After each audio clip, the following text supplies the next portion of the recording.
everybody. Welcome back to Just Keep Parenting. It's been a good week. I hope you have had a good week and recognize that good doesn't always mean successful, right? Whether it's parenting or otherwise. Today we're going to talk a little bit about easy to love, difficult to discipline, and the part that sometimes I forget to show is the 7 basic skills for turning conflict into cooperation. Right? That is the part, my friends, that we deal with on a regular basis. I just got finished with a Zoom conference of, how do we persuade people and how do we motivate people? And it just kept coming up, parenting skills. Those are things that we are trying to learn as we parent, and then also as we continue to work with each other, right? And that's what this YouTube channel is all about. It's just trying to figure out how to communicate better with each other. And because I really do feel like as we communicate better with our children, those that we raise, those that we work with, that our communication skills will also get better with the adults in our life, right? Because the principles are the same, right? We're just dealing with a different age group. So today we're going to talk a little bit about reclaiming our parental power. We give it to children quite often, and frankly we give it to others, right? And so one of the things that Dr. Bailey talks about are the words that we use and how we give the power to the children, not meaning to, but through our words we do. And so these are the things that you may have said. I know that I have said them in my life. Don't make me have to tell you again, right? You're pushing me over the edge. Just look how you made your sister feel, right? Don't make me put you in timeout. You are ruining this meal, right? I can't believe what that child is putting me through, right? Because we sometimes are pushed to the edge and we end up in our brainstem and we say things, right? Because we're frustrated. And so one of the things that I love from this chapter, in chapter 5, is, we have given the power to others, specifically to our children, when we say things like this. But we can reclaim it. Right? And that's what we're going to visit about for a few minutes right now, is how to reclaim that power, right? Because we don't really know who we're working with. Sometimes firstborn children are a little bit of a Mother Teresa. And if we say something like this to them, they're like, oh, okay. And they straighten up and they're trying to do better because they want to reclaim that love. They feel like that is based on how much we love them, right? And if we say things like this to them, they're like, okay, I got to figure this out, right? Sometimes our secondborn, though, they're like, if I just made her mad, I wonder how I can make her cry, right? I wonder how I can make them madder, right? And we don't know what we're going to get, right? And so we've got to have the toolkit, right? And the skills to be able to deal with either one of those, right? And so many of us grew up hearing these statements, right? Because most of us didn't grow up with early childhood expert parents, right? And so as we think about how we give our power to children, one of the things that we heard growing up were all these statements, right? And we think to ourselves, wow, if I have that kind of power over my parents, I wonder why I can't make them get along.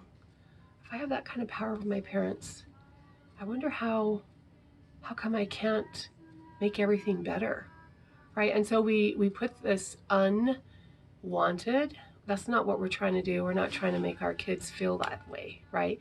But in our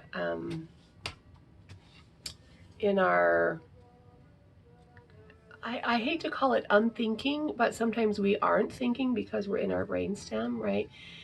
When we're not thinking about that, we actually give that power to them. They have this feeling of inadequacy, right? Because they can't meet the expectation.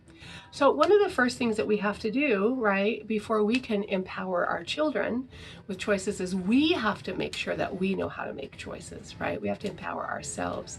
And Dr. Bailey gives us 3 simple yet totally applicable things that we can do today, right? So one of the things that she talks about is just for one day, give up the attitude of I don't care and I don't know, It's so easy for us to say, right? Even when choosing a place for lunch. Where do you want to go? Well, I don't care. I don't care. I don't know. So we're putting that power to choose back on somebody else, right? And truthfully, we may not care and we may not know. But isn't it nice to be able to act as if we do? Right? The other day we were having a conversation with a couple friends, and they're like, how come I always have to make the decision where we go to lunch? And somebody said, well, because you get to make lots of decisions in your life. Yeah, all of them. Right? And so we went to lunch the other day, and I said, where are we going to lunch? And this friend just said, let's go to Chinese. And I was like, oh, it was just so wonderful that they didn't say, well, I don't care. I don't know. Right? And so act as if you do know, just for one day. Get rid of the I don't know, get rid of the I don't care. Right? Act as if you do know, right? And see what that does. The second thing is to transform our shoulds to coulds, right? We tend to put a lot of pressure on ourselves when we say, oh, I should go over and meet the new neighbors, or gosh, I should go and get this taken care of, and I should go and do this. What if you change that to could? You know, today I could go over and meet the new neighbors because I have some time to be able to do that, right? Yesterday, I was down to 50 miles before I ran out of gas in my car, right? It was no longer a could, it was a should, right? And so being able to differentiate that in your mind, I need to get gas today. I should go get gas, right? It wasn't a could anymore, right? But so many of our actions we think are shoulds, when in actuality, they're coulds, right? And so as we do that, we're going to start choosing and committing, right? Choosing those things that need to be done and saying, you know what? I could do that today, but I'm probably going to have a little bit more time tomorrow, so I think I'll just do it tomorrow, rather than shoulding ourselves, right? And the third thing that Dr. Bailey recommends is converting my make me language into choices. So what does make me language look like, right?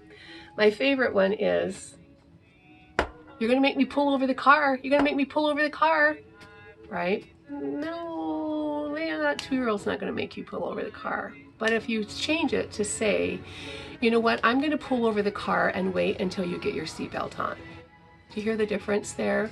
You're not giving that power to the 5-year-old or the 18-year-old, right? You are actually taking that power and saying, this is what I can choose, right? I'm going to choose to pull over the car and wait for you to pull on your seatbelt, right? If you guys fight with your sister again, I'm totally going to pull over this car, right? Okay. If you keep fighting, right, we'll just pull over and say, you know what, friends, I cannot drive when there's this much noise in the car. So if we want to go to our destination, then I need to have some quiet so that I can concentrate on the cars around me. You see how you've taken that on your own, right? And ask for their, not power, but you've asked them to help out, right? The other thing that sometimes we hear is, you're driving me nuts, right? And it's like, you're driving me nuts. Okay, so you've given the power to them. But if you just change that make me language, right, into a choice to be able to say, you know what, guys, I have a really bad headache today, right? And all this noise is just making my headache worse. So I'm going to go and I'm going to go sit down in my bedroom for a few more minutes. Then I can think, and then we'll come out and have this conversation, right? You've totally latched onto that. I have the power, right? This is what my problem is, and then we'll take care of it. Rather than, you're making me nuts, you're driving me nuts. And so as we move forward this week in trying to empower ourselves to make choices, the things that we need to do are give up the I don't care, I don't know attitude, right? For just one day, act as if we do know.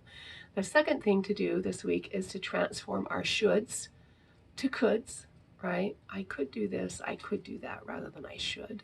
And the third thing is to convert that make me language, right, into choices. So I would love to hear your feedback if you have any feedback about this concept and how it's working, and the mistakes that we make, right?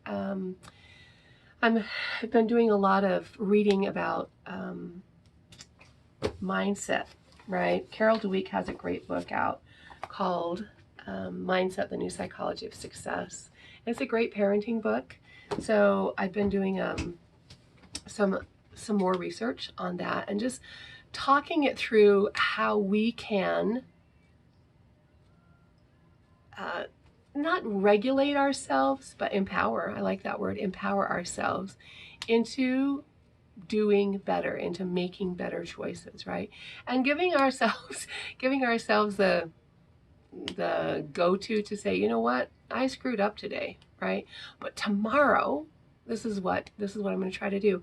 I was teaching a parenting class, I think it probably was a couple years ago, but one of the parents said, when we were talking about the 4 quadrants of parenting and how we wanted to hang out in that 4th quadrant of and she just said, you know, sometimes I just call it permissive. When I don't feel good, I say, friends, I'm in the permissive quadrant of parenting today. I'm sure she doesn't quite say it that way, but she said, you can have cereal all day and you can watch TV all day because I don't feel good. But she said, tomorrow, I'm going to move back in to that authoritative quadrant, right? Where I help you make good choices. Because that's where I want to hang out, and that's the best place for all of us to hang out. But recognizing that we are human, right, at this point, and giving yourself a little pat on the back to be able to say, okay, I screwed up today, I'm going to do better tomorrow. Because that's what, right, mindset is all about, is recognizing that we can make better choices, we can do better, right? So anyway, good luck today with those 3 things as we go throughout our week. And thanks for joining us here at Just Keep Caring. Have a great weekend.